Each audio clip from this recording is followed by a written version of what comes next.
നമ്മുടെയൊക്കെ മനസ്സിൽ എപ്പോഴും അനുഭവങ്ങൾ കൊണ്ട് പാട്ടുപാടിയും ചിരിപ്പിച്ചുമൊക്കെ നമ്മുടെ കൺമുൻപിൽ ഇന്നും ഒന്ന് കണ്ണടച്ച് മണിച്ചേട്ടൻ്റെ ഒരു സിനിമ ഓർത്ത് ആ കഥാപാത്രത്തിനെ ഒന്ന് ഓർക്കണമെന്ന് പറയുമ്പോൾ നമ്മുടെയൊക്കെ മനസ്സിലേക്ക് നിരവധി കഥാപാത്രങ്ങൾ ഓടിയെത്താറുണ്ട്. അതിനകത്ത് വിനയൻ സാർ തന്നെ സംവിധാനം ചെയ്ത വാസന്തിയും ലക്ഷ്മിയും പിന്നെ ഞാനും എന്ന് പറയുന്ന സിനിമയിലെ രാമുവിനെ നമ്മുടെ എല്ലാ മനസ്സിൽ അത്രയധികം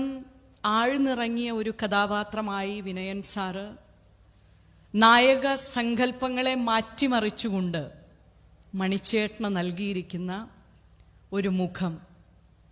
അത് ആ കഥ കണ്ടിറങ്ങുമ്പോൾ നമ്മുടെ മനസ്സിൽ രാമുവും വാസന്തിയും ലക്ഷ്മിയും ഒക്കെ ഒരുപാട് കാര്യങ്ങൾ ചിന്തിപ്പിച്ചുകൊണ്ട് കടന്നു പോകുന്ന മുഹൂർത്തങ്ങൾ സമ്മാനിച്ചതാണ്. നമുക്കെല്ലാം അറിയാം, ഞാൻ നേരത്തെ പറഞ്ഞ പോലെ തന്നെ നായക സങ്കല്പത്തിനെ മാറ്റിമറിച്ചു. പ്രത്യേകിച്ച് വിനയൻ സാറ് മണിച്ചേട്ടൻ്റെ പേരിലുള്ള ഈ സംഘടനയുടെ ഒരു അവാർഡ് ഏറ്റുവാങ്ങുമ്പോൾ ആ സിനിമയിൽ തന്നെ പലപ്പോഴും വിനയൻ സാറിനെ ഞാനെപ്പോഴും ഓർക്കാറ്, ദൈനംദിനമായിട്ട് നമ്മൾ കേൾക്കുന്ന മിക്ക പാട്ടുകളും വിനയൻ സാറിൻ്റെ ഓരോ സിനിമയിലും അല്ലേ, മണിച്ചേട്ടൻ തന്നെ അഭിനയിച്ച ആ സിനിമയിലെ ഗാനങ്ങൾ